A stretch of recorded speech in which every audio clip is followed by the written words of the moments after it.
Okay, we're starting. I'm so excited. Welcome to my channel. Okay. We're gonna stay on topic. We're gonna stay on the topic of the video, but I have to say, I have made YouTube videos intermittently and I'm super excited to be back and feel like I'm ready to make videos that feel like me. I've tried a lot of different niches and now we're just starting clean, starting fresh. We're jumping in, documenting my second pregnancy, and today's video is all about the first trimester. It's a first trimester recap, a little bit personal, but also for you, if you are planning a home birth or a birth center birth, I wanted to give you some insight into what pregnancy is like when you're going that route versus going to the hospital and seeing an OB. So we're going over the first trimester, all my symptoms, all of that stuff. I got my notes on my computer here. I'm gonna review my first trimester and kind of compare it to my first pregnancy and my now second pregnancy, and also just chat about what pregnancy looks like again when you're going to a midwife and you're planning a home birth. And I will do my absolute best to keep it short and sweet because I know you probably don't know me and you don't want to hear me blab forever. I'm gonna jump right in to what your first visits look like at a midwifery or with a midwife if you're choosing the home birth or birth center route. I did a home birth with my first baby because I knew from a young age that I wanted to have a home birth. It's just something that I've always felt called to. It always felt right. I loved my experience with my first baby, from my care to my actual birth to my postpartum care. And so obviously I wanted to go and do it again. We did switch midwives this time around to somebody that I know personally and I worked with for about a year. And now my midwife is one of my really good friends, and my doula is also working with my midwifery. So it all just feels like every time I go for my visits, it feels like getting together with my best friends. But even if you're not best friends with your midwife and best friends with your doula, when you choose a midwife, your visits do feel so much more personal that by the end of your pregnancy and when you're getting ready to give birth, you do feel like these people are your friends. You're excited to see them when you give birth. You know that you're gonna be seeing them when you give birth because your midwife, if you're going to a birth center, you're doing a home birth, the person that you're seeing for all of your visits is the person who shows up for you when you give birth. So I really appreciate that, and I like knowing who's gonna be staring at my vagina while a baby comes out of it. I just didn't love the idea of that being a stranger and possibly a man. I wanted a woman, and I wanted a woman that I loved and trusted and felt comfortable with and had a relationship with. That was important to me going into my first pregnancy and obviously carried into my second pregnancy as well. And so that was part of the reason I really felt called to a home birth. Mom, not now. My mother's calling. I love the experience of prenatal care with a midwife. My visits are about an hour long, and I spend almost that entire hour with my midwife talking about what I should be expecting over the following month, going over anything that I experienced in the month prior, in between visits, asking if there's anything that's concerning me, generally preparing me for what to expect moving forward. And as we move into my second trimester, those conversations will turn to birth plans. And once we get our anatomy scan, which is coming up pretty soon, if anything pops up there, those are conversations we're gonna have. But during the first trimester, it's really just getting a feel for your midwife, and vice versa, them getting a feel for you and what's important to you, and focusing the conversation more on the educational route and what you should be prepared for. And I love that midwives often have holistic remedies and options available for, first trimester symptoms. They have more than just suck it up and or a Zofran prescription, even though I ended up getting a Zofran prescription because I could not handle the nausea at all. It was really bad this time around, but we'll get to that. I like that my midwives and most midwives will offer a variety of options when you come to a problem or something that you want to fix, like first trimester symptoms. And there's only so much that you can do at any point in time. But knowing that I have the holistic option as well as the more standard medicalized option available, I love that. In America, there are different types of midwives as well. I saw a CNM, a certified nurse midwife, with my first pregnancy, And now with my second pregnancy, I am at a birth center that has multiple midwives. There's like 2 midwives and then a 3rd rotating midwife. And like you get to have visits with all of them, so you know everybody at the end of it. And I've worked with them for a while, so I already know everybody, which is seriously the cherry on top. You have CNMs, LMs, licensed midwives, and I think that there's another type of midwife that you can be, but those are the licenses that midwives might have. And for me, I went to a CNM and continue to go to CNMs because they are covered by my insurance. We have TRICARE. Not every CNM is going to be covered by TRICARE, but I am lucky in having both of my midwives for my first pregnancy and this one take my insurance. And so that's just a huge added benefit for us, because most of the time when you see a midwife, you're expecting to pay out of pocket. And that cost can vary between like $3,000 and $10,000 or more.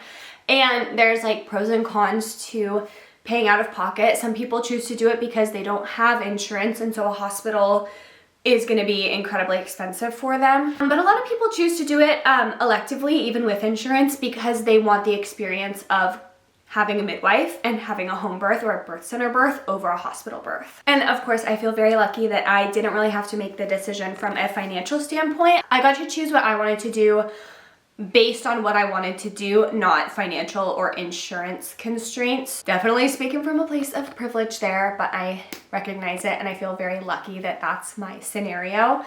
If you've looked into midwifery care and it has been prohibitively expensive because you have insurance and your insurance isn't taken by your midwife, like, you know what I'm talking about. Hold on. Gotta shut the door. My son is in and out of the bedroom.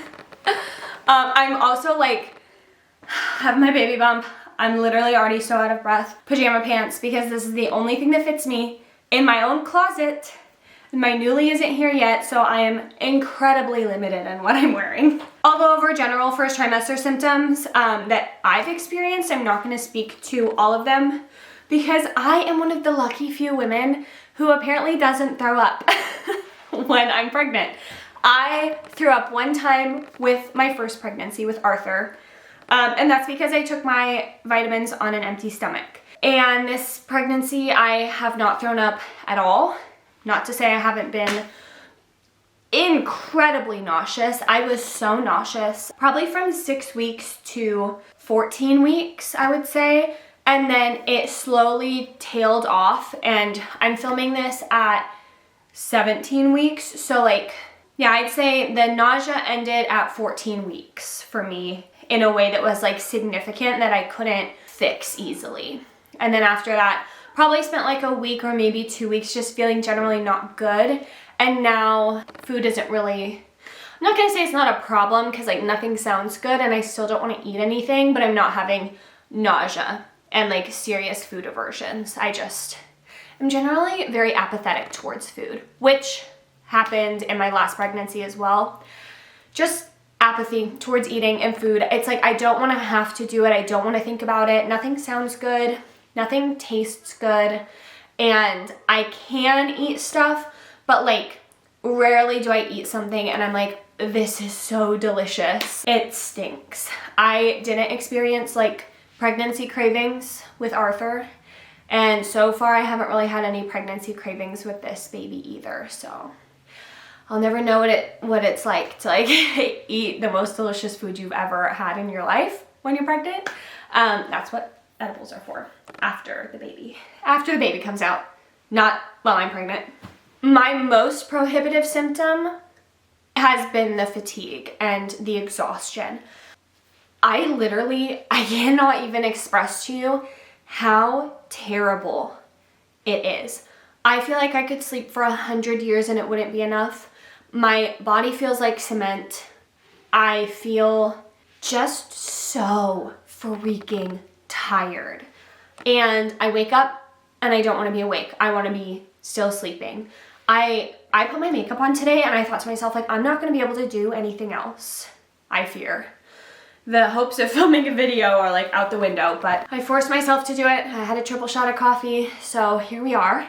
But this is probably gonna like take me out. Like I do one activity and I'm out for the day. And like I said, I'm 17 weeks now and it's just barely starting to go away. And it is significantly worse than it was my first pregnancy. Oh, it's so bad. I don't even know how to express it to you other than just down somewhere deeper than your bones. That's where the tiredness is. And I think it is definitely exacerbated by the fact that I do have a toddler this time around. And so I don't have the luxury of napping whenever I want and like resting when I want. But trust me, I sit on my ass for a lot of the day. I thought that I was gonna have like a fit pregnancy and I was gonna be like walking and working out and continuing my regular routine. No, I had high hopes because I could have continued working out with my first pregnancy and I didn't, and I couldn't do it this time. I don't know. Like I said, high hopes. Along that same kind of thought path, I wanted to kind of tell you guys what I think has been more difficult. Working, I worked full-time with my first pregnancy up until 8 months, and then I went to like a part-time desk job. I was working full-time on my feet as a supervisor at Starbucks with my first pregnancy. And this pregnancy, I have been a stay-at-home mom with a toddler, one toddler. And I don't know if it's just the pregnancy or if it's, I have no idea what it is. I would take no toddler and working at Starbucks over a stay-at-home mom with a toddler being pregnant for the second time. It has been so hard. I thought I was gonna rock it. I thought being stay-at-home and like having more freedom with my days and more time to, you know, try and rest, I would be more rested, I'd feel a little bit better, I could like do more stuff. I can't.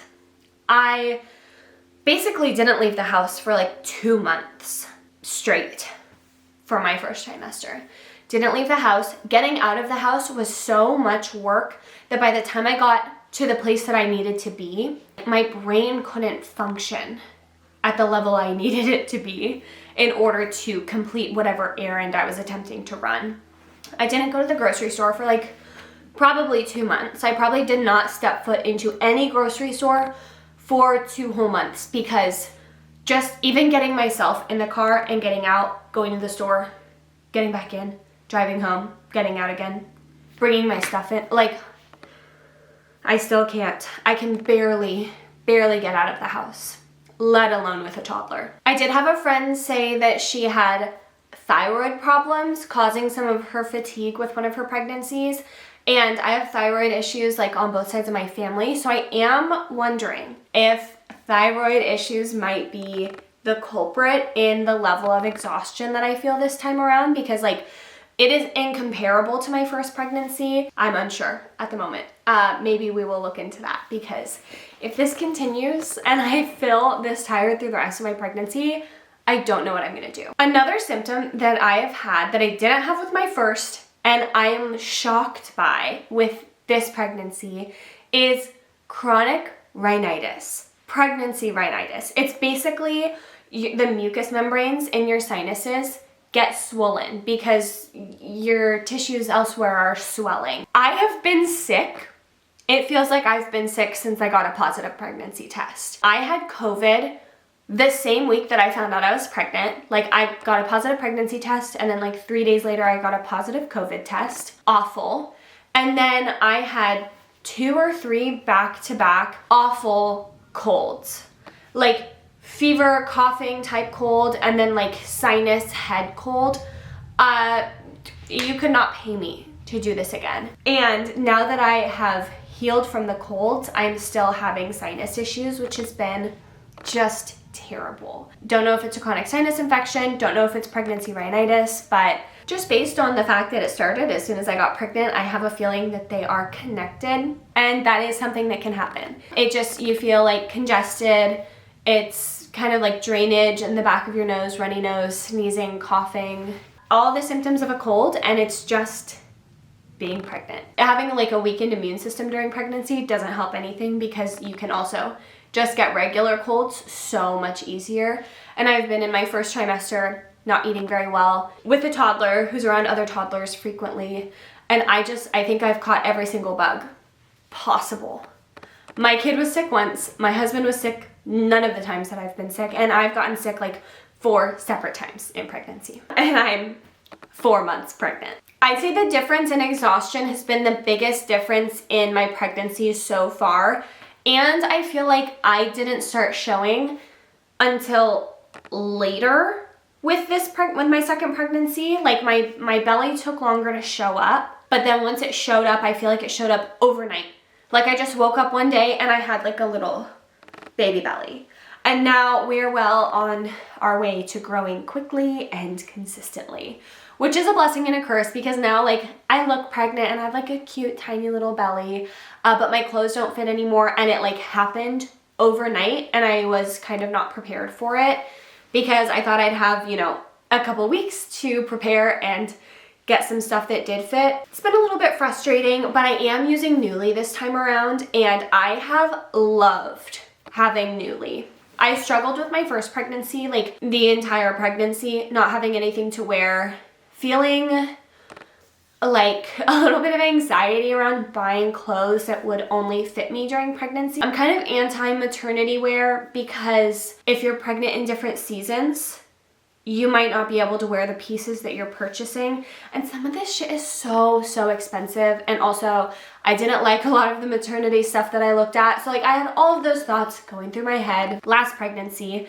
And so I just didn't have anything to wear. And it really like took a hit on my confidence and just like my mental and emotional state. I just didn't feel like myself more than I needed to not feel like myself. And so this time around using Nuuly has been awesome already, even as I'm like just in the beginning phases of having like a baby belly. And I cannot wait for mine to get here. It comes in like 2 days and I am counting down the hours because I have nothing to wear right now.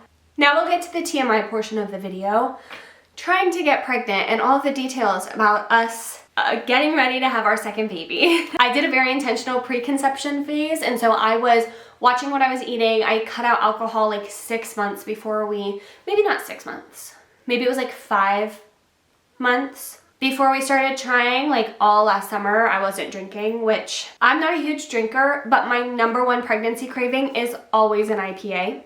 It is like the only time I crave having any type of alcoholic beverage is as soon as I'm pregnant. It's awesome. I've been trying the non-alcoholic IPAs and stuff and it's not hitting the same. So if you have any recommendations that's not Athletic Brewing, let me know. We tried for 3 months, like actively trying. I'm not on any type of birth control. I took the pill when I was 19 for like 1.5 years, and then I said this isn't for me and I stopped, and I have not been on any birth control since. I do natural cycles and cycle tracking, and that's been very successful for me. I'm type A about it, and you have to be because that's it. You're just tracking your cycles and like using condoms. So yeah, that's a warning for anybody using natural cycles. You cannot be lazy with it. So I didn't have to like get off birth control or anything. I just really focused on eating healthy, whole foods, taking my vitamins, taking care of myself, not drinking alcohol, working out, getting good sleep, all of those things for about 6 months prior to us trying to get pregnant. I was gonna do a longer, like, intentional preconception phase, but when we sat down to talk about the timeline of having our next baby, we realized that the window in which we could try was actually very small because of some life events that we have happening this year and just like in the pretty imminent future. We're moving back to Washington.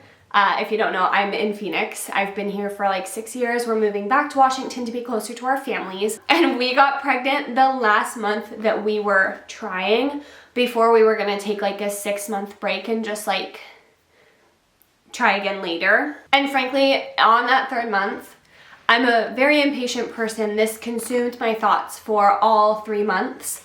And I was convinced like we're just gonna have to stop trying and like wait and try again later on in the year. When I saw that positive pregnancy test, I couldn't believe it, but then I also was like, obviously like everything was lined up perfectly to be this time frame, and so it felt so right for us. And I just feel super grateful and super lucky that we did get pregnant in the time frame that we wanted, because I know like that's not everybody's reality. To wrap this video up, I thought every trimester I would do like a best and worst. Best part of the trimester and worst part of the trimester. So for my first trimester, I will start with the worst part of it. It was hands down 100% the exhaustion. The nausea was awful and terrible. But the exhaustion and the not being able to do anything and not being able to function in any way, shape, or form like a normal person, it's just the worst thing ever. And I would choose nausea. If I was vomiting, maybe I would swap them. But since I wasn't vomiting, I would say, fuck the exhaustion. I'll take the nausea any day. Then the best part of my first trimester was getting to tell my entire family that I was pregnant in person. With my first pregnancy, like I said, we're in Arizona. I had to tell them all over FaceTime, and it was so disappointing to like have to share this big news. It was the first grandchild. It was obviously my first pregnancy, my first baby. Nobody was expecting it.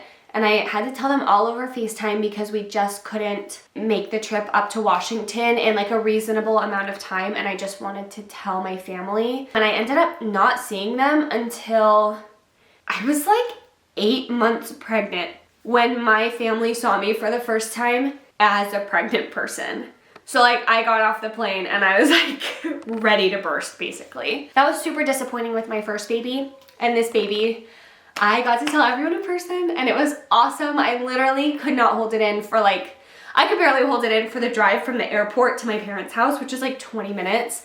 And then my mom wanted to stop for blizzards and I was like, woman, we need to get home. I have a pregnancy test to show you. But I wanted to like record it and stuff. I'll add in like a little compilation clip of like telling my family.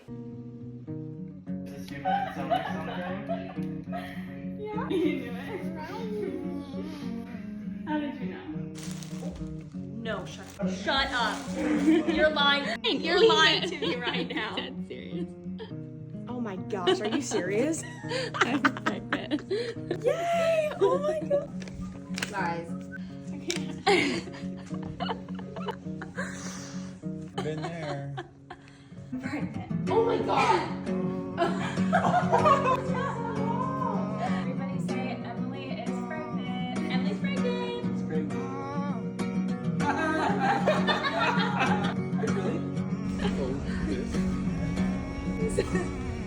I'm pregnant.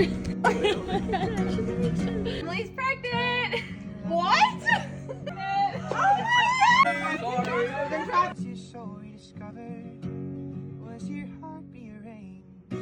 And I'll also add into that, like telling my husband in person, telling him I was pregnant again was super special this time. The first time around, I think he had no concept of what it was to like go through pregnancy or have a child or like anything like that. He was never around babies as a kid, so like he had no concept of having a baby. And I'm the oldest of 6, so I'm very familiar with babies and I know my way around, and so I like knew what we were getting into. And so telling him the first time with Arthur, I think he was just shocked and the excitement didn't set in for a while. With this baby, he knew exactly what we were getting into and he felt so excited, especially because that morning I wanted to like surprise him. And so that morning right after I found out, I told him I was not pregnant just to try and like get some time for myself to like come up with a plan. I wanted to find a way to tell him and make it a surprise and make it fun for him.